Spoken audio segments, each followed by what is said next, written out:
नमस्कार दोस्तों, जय श्री राम। रामायण का सुंदर कांड की इस लेख या कहानी को सुनेंगे। 1. अशोक वाटिका में हनुमान। 2. रावण और सीता की संवाद। दोस्तों, अगर आप रामायण का बालकांड, अयोध्या कांड, अरण्यकांड, किष्किंधा कांड और सुंदर कांड भाग 1 की कहानी को नहीं सुना तो जरूर सुने। तो आइए कहानी को सुनते हैं। हनुमान जी सीता की खोज के अपने निश्चय पर अडिग हो गए।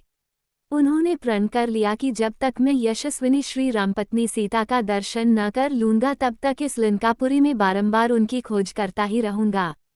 इधर यह अशोक वाटिका दृष्टिगत हो रही है जिसके भीतर अनेक विशाल वृक्ष हैं। इस वाटिका में मैंने अभी तक अनुसंधान नहीं किया है, अतः अब इसी में चलकर जनककुमारी वैदेही को ढूंढना चाहिए। वह अशोक वाटिका चारों ओर से ऊंचे परकोटों से घिरी हुई थी, अतः वाटिका के भीतर जाने के उद्देश्य से हनुमान जी उसकी चहारदीवारी पर चढ़ गए। चहारदीवारी पर बैठे हुए उन्होंने देखा कि वहां साल, अशोक, निम्ब और चंपा के वृक्ष भली भांति खिले हुए थे। बहुवार, नागकेसर और बंदर के मुंह की भांति लाल फल देने वाले आम भी पुष्प मंजरियों से सुशोभित हो रहे थे। अमराइयों से युक्त वे सभी वृक्ष शत शत लताओं से आवेष्टित हो रहे थे। हनुमान जी प्रत्यंचा से छूटे हुए बाण के समान उछले और उन वृक्षों की वाटिका में जा पहुंचे। वो विचित्र वाटिका स्वर्ण और रजत के समान वर्ण वाले वृक्षों द्वारा सब ओर से घिरी हुई थी और नाना प्रकार के पक्षियों के कलरव से गुंजायमान हो रही थी। भांति भांति के विहंगमों और मृग समूहों से उसकी विचित्र शोभा हो रही थी। वो विचित्र काननों से अलंकृत थी और नवोदित सूर्य के समान अरुण रंग की दिखाई देती थी। फूलों और फलों से लदे हुए नाना प्रकार के वृक्षों से व्याप्त हुई उस अशोक वाटिका का मतवाले कोकिल और भ्रमर सेवन करते थे। मृग और द्विज पक्षी मदमथ हो उठते थे। मतवाले मोरों का कलनाद वहां निरंतर गूंजता रहता था। वाटिका में जहां तहां विभिन्न आकारों वाली बावड़ियां थीं जो उत्तम जल और मणिमय सोपानों से युक्त थीं। जल के नीचे की फर्श स्फटिक मणि की बनी हुई थी और बावड़ियों के तटों पर तरह तरह के विचित्र सुवर्णमय वृक्ष शोभा दे रहे थे। उनमें खिले हुए कमलों के वन, चक्रवाकों के जोड़े, पपीहा, हंस और सारस वहां की शोभा बढ़ा रहे थे। उस अशोक वाटिका में विश्वकर्मा के बनाए हुए बड़े बड़े महल और कृत्रिम कानन सब ओर से उसकी शोभा बढ़ा रहे थे। तदंतर महाकपि हनुमान ने एक सुवर्णमय शिंशपा अशोक वृक्ष देखा जो बहुत से लतावितानों और अगणित पत्तों से व्याप्त था तथा सब ओर से सुवर्णमय वेदिकाओं से घिरा था। महान वेगशाली हनुमान जी उस अशोक वृक्ष पर यह सोचकर चढ़ गए कि मैं यहीं से श्री रामचंद्र जी के दर्शन के लिए उत्सुक हुई विदेहनंदिनी सीता को देखूंगा जो दुख से आतुर हो इच्छानुसार इधर उधर आती होंगी। ये प्रातःकाल की संध्योपासना का समय है और संध्याकालिक उपासना के लिए वैदेही अवश्य ही यहाँ पर पधारेंगी। ऐसा सोचते हुए महात्मा हनुमान जी नरेंद्र पत्नी सीता के शुभागमन की प्रतीक्षा में तत्पर हो उस अशोक वृक्ष पर छिपे रहकर उस संपूर्ण वन पर दृष्टिपात करते रहे। उस अशोक वाटिका में वानर शिरोमणि हनुमान ने थोड़ी ही दूर पर एक गोलाकार ऊंचा 1000 खंभों वाला गोलाकार प्रासाद देखा जो कैलाश पर्वत के समान श्वेत वर्ण का था। उसमें मूंगे की सीढ़ियां बनी थीं तथा तपाए हुए सोने की वेदियां बनाई गई थीं। उनकी दृष्टि वहां एक सुंदरी स्त्री पर पड़ी जो मलिन वस्त्र धारण किए राक्षसियों से घिरी हुई बैठी थी। अलंकार शून्य होने के कारण वह कमलों से रहित पुष्करिणी के समान श्रीहीन दिखाई देती थी। वह शोक से पीड़ित, दुख से संतप्त और सर्वथा क्षीणकाया हो रही थी। उपवास से दुर्बल हुई उस दुखिया नारी के मुंह पर आंसुओं की धारा बह रही थी। वह शोक और चिंता में मग्न हो दीन दशा में पड़ी हुई थी एवं निरंतर दुख में ही डूबी रहती थी। काली नागिन के समान कटी से नीचे तक लटकी हुई एकमात्र काली वेणी द्वारा उपलक्षित होने वाली वह नारी बादलों के हट जाने पर नीली वंश्रेणी से घिरी हुई पृथ्वी के समान प्रतीत होती थी। हनुमान जी ने अनुमान किया कि हो न हो यही सीता है। इन्हीं के वियोग में दशरथ नंदन राम व्याकुल हो रहे हैं। ये तपस्विनी ही उनके हृदय में अक्षुण्ण रूप से निवास करती हैं। इन्हीं सीता को पुनः प्राप्त करने के लिए रामचंद्र जी ने वाली का वध करके सुग्रीव को उनका खोया हुआ राज्य दिलाया है। इन्हीं को खोज पाने के लिए मैंने विशाल सागर को पार करके लंका के भवन अट्टालिकाओं की खाक छानी है। इस अद्भुत सुंदरी को प्राप्त करने के लिए रघुनाथ जी सागर पर्वतों सहित यदि संपूर्ण धरातल को भी उलट दे तो भी कम है। ऐसी पतिप्रायणा साध्वी देवी के सम्मुख तीनों लोकों का राज्य और 14 भुवन की संपदा भी तुच्छ है। आज यह महापतिव्रता राक्षसराज रावण के पंजों में फंसकर असह्य कष्ट भोग रही है। मुझे अब इस बात में तनिक भी संदेह नहीं है कि यह वही सीता है जो अपने देवता तुल्य पति के प्रेम के कारण अयोध्या के सुख वैभव का परित्याग करके रामचंद्र के साथ वन के कष्टों को हंस हंस कर झेलने के लिए चली आई थी और जिसे नाना प्रकार के दुखों को उठाकर भी कभी वन में आने का पश्चाताप नहीं हुआ। वही सीता आज इस राक्षसी घेरे में फंसकर अपने प्राणनाथ के वियोग में सूख सूख कर कांटा हो गई हैं, किंतु उन्होंने अपने सतीत्व पर किसी प्रकार की आंच नहीं आने दिया। इसमें संदेह नहीं, यदि इन्होंने रावण के कुत्सित प्रस्ताव को स्वीकार कर लिया होता तो आज इनकी ये दशा नहीं होती। राम के प्रति इनके मन में कितना अटल स्नेह है, यह इसी बात से सिद्ध होता है कि ये न तो अशोकवाटिका की सुरम्य शोभा को निहार रही हैं और न इन्हें घेर कर बैठी हुई निशाचरियों को। उनकी एकटक दृष्टि पृथ्वी में राम की छवि को निहार रही हूँ। सीता की ये दीन दशा देखकर भावुक पवनसुत के नेत्रों से अश्रुधारा प्रवाहित हो चली। वे सुध बुध भूलकर निरंतर आंसू बहाने लगे। कभी वे सीता जी की दीन दशा को देखते थे और कभी रामचंद्र जी के उदास दुखी मुखंडल का स्मरण करते थे। इसी विचारधारा में डूबते उतराते रात्रि का अवसान होने और प्राची का मुखमंडल उषा की लालिमा से सुशोभित होने लगी। तभी हनुमान को ध्यान आया कि रात्रि समाप्त प्राय हो रही है। वे चैतन्य होकर ऐसी युक्ति पर विचार करने लगे जिससे वे सीता से मिलकर उनसे वार्तालाप करके उन तक श्री रामचंद्र जी का संदेश पहुंचा सकें। इस प्रकार फूले हुए वृक्षों से सुशोभित उस वन की शोभा देखते और विदेहनंदिनी का अनुसंधान करते हुए हनुमान जी की वह सारी रात प्रायः व्यतीत हो चली। रात्रि जब मात्र एक प्रहर बाकी रही तो रात के उस पिछले प्रहर में 6 अंगों स्थित संपूर्ण वेदों के विद्वान तथा श्रेष्ठ यज्ञों द्वारा यजन करने वाले ब्रह्म राक्षसों के घर में वेद पाठ की ध्वनि होने लगी, जिसे हनुमान जी ने सुना। तदंतर मंगल वाद्यों तथा श्रवण सुखद शब्दों द्वारा महाबाहु दशमुख रावण को जगाया गया। जागने पर महाभागी एवं प्रतापी राक्षसराज रावण ने सबसे पहले विदेहनंदिनी सीता का चिंतन किया। सीता के प्रति आसक्त एवं काम से प्रेरित रावण ने सब प्रकार के आभूषण धारण कर तथा परम उत्तम शोभा से संपन्न हो अशोकवाटिका में प्रवेश किया। पुलस्त्यनंदन रावण के पीछे पीछे लगभग 100 सुंदरियां भी थीं। काम के अधीन एवं मन में सीता की आस लगाए मंद गति से आगे बढ़ता रावण अद्भुत शोभा पा रहा था। काम, दर्प और मद से युक्त अचिंत्य बल पौरुष से संपन्न रावण के अशोकवाटिका के द्वार तक पहुंचने पर कपिवर हनुमान जी ने उसे देखा। यद्यपि मतिमान हनुमान जी अत्यंत उग्र तेजस्वी थे, तथापि रावण के तेज से तिरस्कृत से होकर सघन पत्तों में घुसकर छिप गए। अनिंद्या सुंदरी राजकुमारी सीता ने जब उत्तमोत्तम आभूषणों से विभूषित तथा रूप यौवन से संपन्न राक्षसराज रावण को आते देखा तो वे प्रचंड हवा में हिलने वाली कदली के समान भय के मारे थर थर कांपने लगीं। सुंदर कांति वाली विशाललोचना जानकी ने अपने जंघाओं से पेट और दोनों भुजाओं से स्तन छिपा लिए और रुदन करने लगीं। निशाचरियों से घिरी आसन रहित भूमि पर शोक विह्वल दीन सीता को रावण ने ध्यानपूर्वक देखा, जो दृष्टि नीचे किए एकटक पृथ्वी की ओर देख रही थी। ऐसी दुखी जानकी के पास आकर लंकापति रावण हंसता हुआ बोले, हे मृगनयनी, मुझे देखकर तू अपने शरीर को छिपाने का प्रयत्न क्यों कर रही है?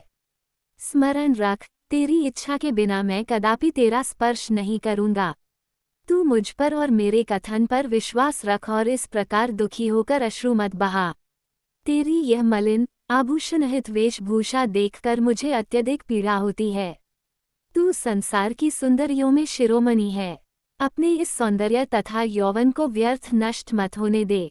यदि एक बार यह यौवन नष्ट हो गया तो फिर लौटकर नहीं आएगा। मैं फिर कहता हूँ, तू विश्व की अनुपम सुंदरी है, विधाता की अद्वितीय सृष्टि है। तेरे निर्माण में ब्रह्मा ने अपना सारा कौशल और चतुराई लगा दी, इसलिए तेरी रचना में उसने किसी प्रकार की कोई कमी नहीं रखी है। तेरे किस किस अंग की मैं सराहना करूं? जिस अंग पर दृष्टि पड़ती है उसी पर अटक कर रह जाती है। मैं तुझे पूरे हृदय से अपनाना चाहता हूँ। मैं तेरे प्रत्येक अंग का रसास्वादन करना चाहता हूँ। इसीलिए तुझसे कहता हूँ, तू राम का मोह छोड़ दे। मैं तुझे अपनी पटरानी बनाऊंगा। मेरी सब रानियां तो तेरी चरणों की दासी बनेंगी ही, मैं भी तेरा दास बनकर रहूंगा। अपने भुजबल से अर्जित संपूर्ण संपत्ति तेरे चरणों में अर्पित कर दूंगा। जीते हुए समस्त राज्य तेरे पिता जनक को दे दूंगा। तू वास्तव में इतनी सुंदर है कि तुझे देखकर तो तुझे बनाने वाला स्वयं विधाता कामवश हो जाएगा। मेरी तो बात ही क्या है। इसलिए तू मेरी बात स्वीकार कर ले।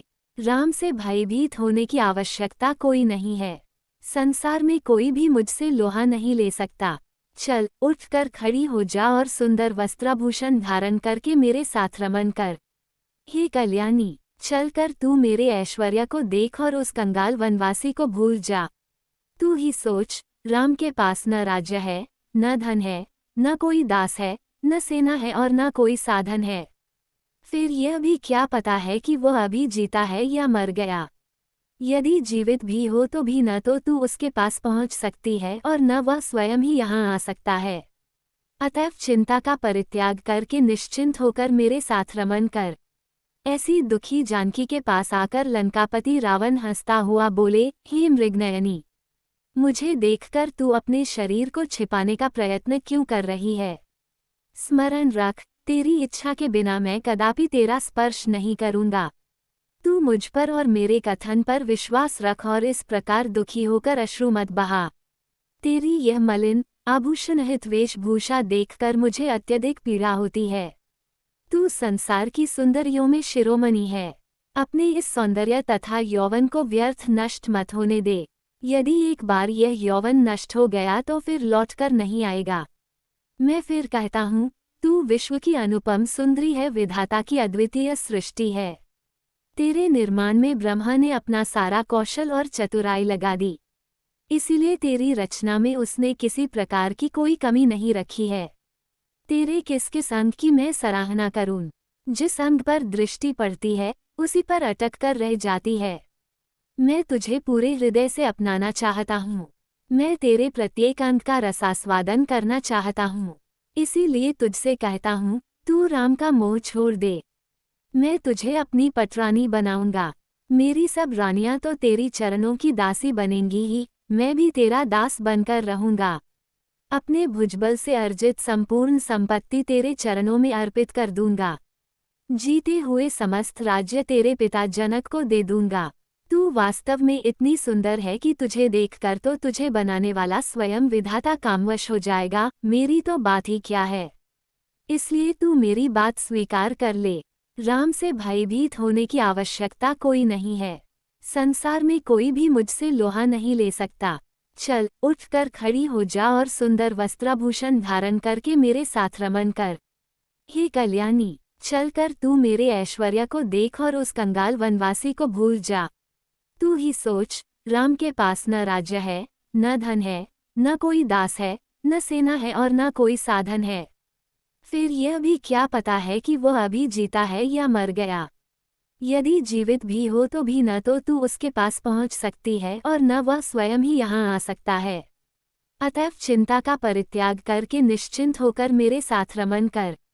रावण के नीच वचनों को सुनकर मध्य में तृण रखकर जानकी बोली, हे लंकेश, तुम्हारे जैसे विद्वान के लिए यह उचित होगा कि तुम अपनी मर्यादाओं का उल्लंघन न करो और मुझसे अपना मन हटाकर अपनी रानियों से प्रेम करो। स्मरण रखो, पापी और नीच भावना रखने वाले पुरुषों को अपने उद्देश्य में कभी सफलता नहीं मिलती। मैं उत्तम कुल में जन्म लेने वाली पतिप्रायणा पत्नी हूँ। तुम मुझे मेरे सतीत्व से कदापि विचलित नहीं कर सकते।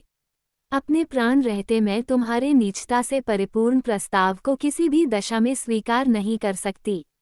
यदि तुम में तनिक भी न्याय बुद्धि होती तो तुम अन्य स्त्रियों के धर्म की उसी प्रकार रक्षा करते जिस प्रकार अपनी रानियों के सतीत्व की करते हो। क्या इस लंका में ऐसा कोई समझदार व्यक्ति नहीं है जो तुम्हें इस साधारण सी बात का बोध कराए?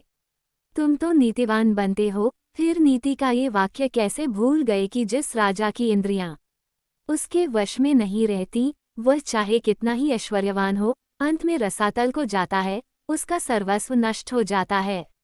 हे दुर्बुद्धे, तूने अभी तक मुझे पहचाना नहीं है। मैं तेरे ऐश्वर्य, राज्य, धन संपत्ति के लोभ में नहीं फंस सकती। तेरा ये कहना भी एक व्यर्थ का प्रलाप है कि मैं रघुकुल मणि रामचंद्र जी से नहीं मिल सकती। अरे मूर्ख, वे तो सदैव मेरे हृदय में निवास करते हैं। मुझे कोई उनसे अलग नहीं कर सकता। मेरा उनका ऐसा अटूट संबंध है जैसा कि सूर्य का उसकी प्रभा से। इसलिए मैं उनकी हूँ और सदा ही उनकी रहूंगी। यदि तू सोच समझ कर यह मान ले कि तूने मेरा अपहरण करके एक भयंकर अपराध किया है और इसलिए मुझे लौटाते हुए तुझे भय लगता है, तो मैं तुझे अभयदान देते हुए वचन देती हूँ कि तू मुझे उनके पास पहुँचा दे, मैं तुझे उनसे क्षमा करा दूंगी।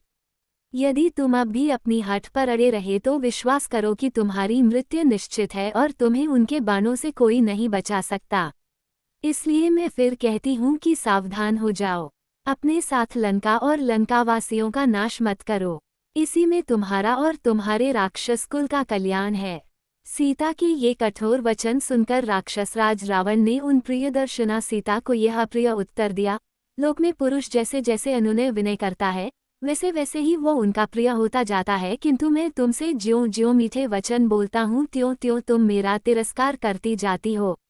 तुम्हारे प्रति जो मेरा प्रेम उत्पन्न हो गया है, वही मेरे क्रोध को रोक रहा है। हे समुखी, यही कारण है कि वध और तिरस्कार के योग्य होने पर भी मैं तुम्हारा वध नहीं कर रहा हूँ। मिथिलेश कुमारी, तुम मुझसे जैसी कठोर बातें कह रही हो, उनके प्रतिकार में तुम्हें कठोर प्राणदंड देना ही उचित है। हे सुंदरी, मैंने तुम्हारे लिए जो अवधि नियुक्त की है उसके अनुसार मुझे 2 महीने और प्रतीक्षा करनी है। तत्पश्चात तुम्हें मेरी शैया पर आना ही होगा। स्मरण रखो, यदि 2 महीने बाद तुमने अपना पति स्वीकार नहीं करोगी तो मेरे रसोइये मेरे कलेवे के लिए तुम्हारे टुकड़े टुकड़े कर डालेंगे। राक्षस राज रावण के इन वचनों को सुनकर पातिव्रत्य और पति के शौर्य के अभिमान से परिपूर्ण सीता ने कहा, निश्चय ही इस नगर में तेरा भला चाहने वाला कोई भी ऐसा पुरुष नहीं है जो तुझे इस निंदित कर्म से रोके। नीच राक्षस, तूने अमित तेजस्वी श्री राम की भार्या से जो पाप की बात कही है, उसके परिणाम स्वरूप दंड से तू कहाँ जाकर छुटकारा पाएगा। मैं धर्मात्मा श्री राम की धर्मपत्नी और महाराज दशरथ की पुत्रवधू हूँ। दशमुख रावण, मेरा तेज ही तुझे भस्म कर डालने के लिए पर्याप्त है। केवल श्रीराम की आज्ञा न होने से और अपनी तपस्या को सुरक्षित रखने के विचार से मैं तुझे भस्म नहीं कर रही हूँ। निस्संदेह तेरे वध के लिए ही विधाता ने यह विधा रच दिया है। तू कितना वीर और पराक्रमी है इसका पता तो मुझे उसी दिन चल गया था, जब तेरे पास इतनी विशाल सेना, बल और तेज होते हुए भी तू मुझे चोरों की भांति मेरे पति की अनुपस्थिति में चुरा लाया था। क्या इससे तेरी कायरता का पता नहीं चलता? सीता के मुख से ऐसे अप्रत्याशित एवं अपमानजनक वचन सुनकर रावण का संपूर्ण शरीर क्रोध से थर थर कांपने लगा। उसके नेत्रों से अंगारे बरसाने लगे। वह दहाड़ता हुआ बोला, अन्यायी और निर्धन मनुष्य का अनुसरण करने वाली नारी, जैसे सूर्यदेव अपने तेज से प्रातःकालिक संध्या के अंधकार को नष्ट कर देते हैं, उसी प्रकार मैं तेरा तत्काल विनाश किए देता हूँ। तत्पश्चात रावण ने एकाक्षी, एक आंख वाली, एक करना, एक कान वाली, अश्वपदी घोड़े के समान पैर वाली, सिंहमुखी सिंह के समान मुख वाली आदि विकराल दिखाई देने वाली राक्षसियों को संबोधित करते हुए कहा, जिस प्रकार भी हो सीता को मेरे वश में होने के लिए विवश करो। यदि वह प्रेम से न माने तो इसे मनचाहा दंड दो, ताकि यह हाथ जोड़कर गिड़गिड़ाती तुई मुझसे प्रार्थना करे और मुझे अपना पति स्वीकार करे। राक्षसियों को इस प्रकार आज्ञा देकर काम और क्रोध से व्याकुल हुआ राक्षसराज रावण सीता की ओर देखकर गर्जना करने लगा। रावण को अत्यंत क्रोधित देखकर मंदोदरी और धान्यमालिनी नाम की एक अन्य राक्षस कन्या शीघ्र रावण के पास आई और उसका आलिंगन कर बोली, हे प्राणनाथ, आप इस कुरूप सीता के लिए क्यों इतने व्याकुल होते हैं? भला इसके फीके पतले अधरों, अनाकर्षक कांति और छोटे भद्दे आकार में क्या आकर्षण है? आप चलकर मेरे साथ विहार कीजिए। इस अभागी को मरने दीजिए। इसके ऐसे भाग्य कहाँ जो आप जैसे अपूर्व बलिष्ठ, अद्भुत पराक्रमी, तीनों लोकों के विजेता के साथ रमन सुख प्राप्त कर सके। नाथ, जो स्त्री आपको नहीं चाहती, उसके पीछे उन्मत्त की भांति दौड़ने से क्या लाभ? इससे तो व्यर्थ ही मन को दुख होता है। जब उन राक्षसियों ने ऐसा कहा और उसे दूसरी ओर हटा ले गई तो मेघ के समान काला और बलवान राक्षस रावण जोर जोर से हंसता हुआ अपने भव्य प्रासाद की ओर चल पड़ा। दोस्तों, रामायण सुंदरकांड भाग 2 समाप्त हो गया। अगर आप सुंदरकांड भाग 3 सुनना चाहते हैं तो चैनल को सब्सक्राइब करें और बेल आइकॉन को प्रेस करें। जय हिंद, जय श्री राम, भारत माता की जय।